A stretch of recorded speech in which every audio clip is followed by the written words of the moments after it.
They used to say British team... And we'll be meeting 2-year-old Andrew Holloway. He made the record books when he was born at 17 weeks premature, the second smallest child to survive in Britain. He's had problems, but he's winning through. And we'll be with him today as surgeons repair a heart defect. I hope you'll join us on City Hospital at 10.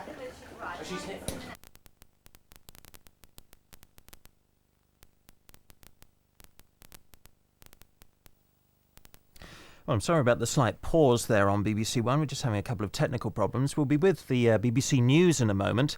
Quick look ahead to tonight first, though. Tomorrow's World at 7.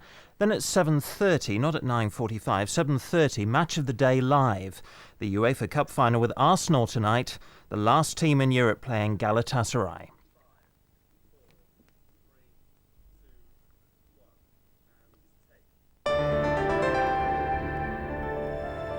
So now on BBC One, here is the BBC News with Anna Ford.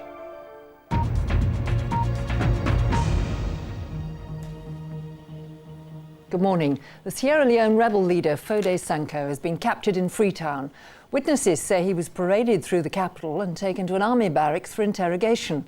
Some reports say he's going to be handed over to British troops. In recent days, his forces have detained up to 500 UN personnel, although many have now been released. A British Airways pilot has been praised for his skill in safely landing an airliner at Liverpool Airport last night after the undercarriage stuck. The plane, which was carrying 50 passengers on a flight from Manchester to Belfast, first had to circle for 3 hours to use up the fuel.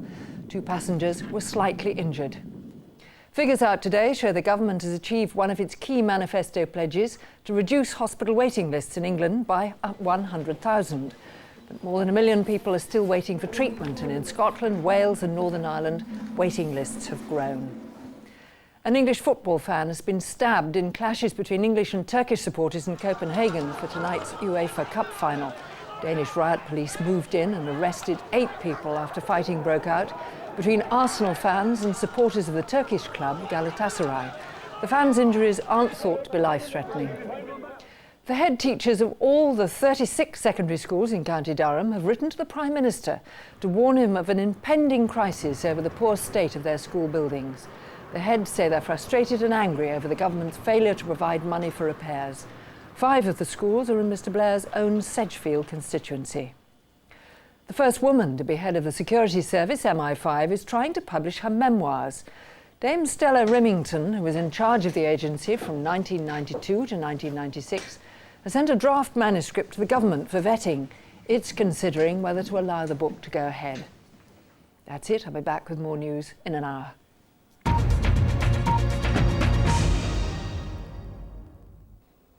Good morning. Sunshine and showers are on the menu for the rest of this week, and we've got a whole packet of showers at the moment running in across Wales, in towards the Midlands and across the southwest of England. Some more persistent rain for eastern Scotland. That'll tend to edge away through the afternoon, and not too many showers finding their way across to the eastern side of the Pennines either. A cool day though, much cooler across the southeast, just 16 or 17 degrees, and a pretty brisk westerly wind to go with it. That's going to be a feature of the weather, I think, through the next 2 or 3 days. Some more showers on the way as well for tomorrow. Baby Andrew goes into theatre today at the City Hospital for the operation to correct his heart defect, so we'll head off to Southampton in a moment. Quite a challenge for the Real Rakeovers team. In a front garden the owners describe as a disaster. Nothing grows, there's no soil, so what can they do?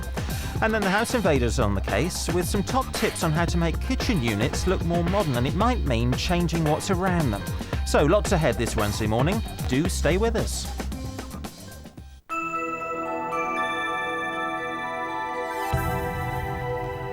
And this is BBC One, so let's catch up with the team at the City Hospital.